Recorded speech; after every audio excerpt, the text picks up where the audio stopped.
ಅಲ್ಲ ನಿರ್ಮಲಾ ಸೀತಾರಾಮನ್ ಅವ್ರನ್ನ ಉದಾಹರಣೆಯಾಗಿ ಇಟ್ಕೊಂಡು ಸಿದ್ದರಾಮಯ್ಯನವ್ರು ಮೆಸೇಜ್ ಕೊಟ್ಟಿದ್ದು ಏನಪ್ಪ ಇದ್ರ ನಾವು ಎಷ್ಟು ದಿನ ಇರ್ತೀವಿ ಅನ್ನೋದು ತುಂಬಾ ಮುಖ್ಯ ಅಲ್ಲ, ನಾವ್ ಏನ್ ಮಾಡ್ತೀವಿ ಅಂತ ತುಂಬಾ ಮುಖ್ಯ, ಏನ್ ಕೆಲಸ ಮಾಡ್ತೀವಿ ಅಂತ ತುಂಬಾ ಮುಖ್ಯ, ಮತ್ತು ಕೊಟ್ಟ ಮಾತನ್ನ ಹೆಂಗ್ ಉಳಿಸ್ಕೊಳ್ತೀವಿ ಅನ್ನೋದು ತುಂಬಾ ಮುಖ್ಯ.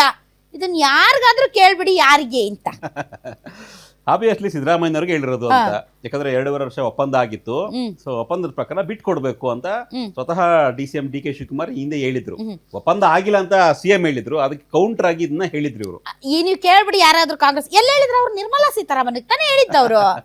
ಮೋದಿ ಅವರು ನಿರ್ಮಲಾ ಸೀತಾರಾಮನ್ ಇಷ್ಟು ಕೋಟಿ ಕೊಡ್ತೀನಿ ಅಂತ ಅಂದಿದ್ರು, ಆದ್ರೆ ಕೊಟ್ಟಿಲ್ಲ.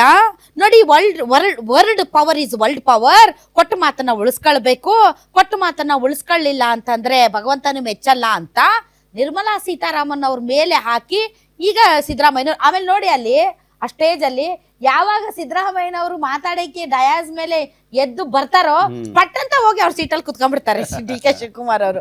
ಇವರು ಆಯ್ತು ಕುತ್ಕೊಳ್ಳಿ ಅಂತ ಸಿದ್ದರಾಮಯ್ಯನವರು ಹೇಳ್ತಾರೆ, ನೀವು ಕುತ್ಕೊಳ್ಳಿ ಅಂತ. ಇದು ಫಸ್ಟ್ ಟೈಮ್ ಅಲ್ಲ, 2-3 ಸತಿ ಹಂಗೆ ಮಾಡಿದ್ದಾರೆ.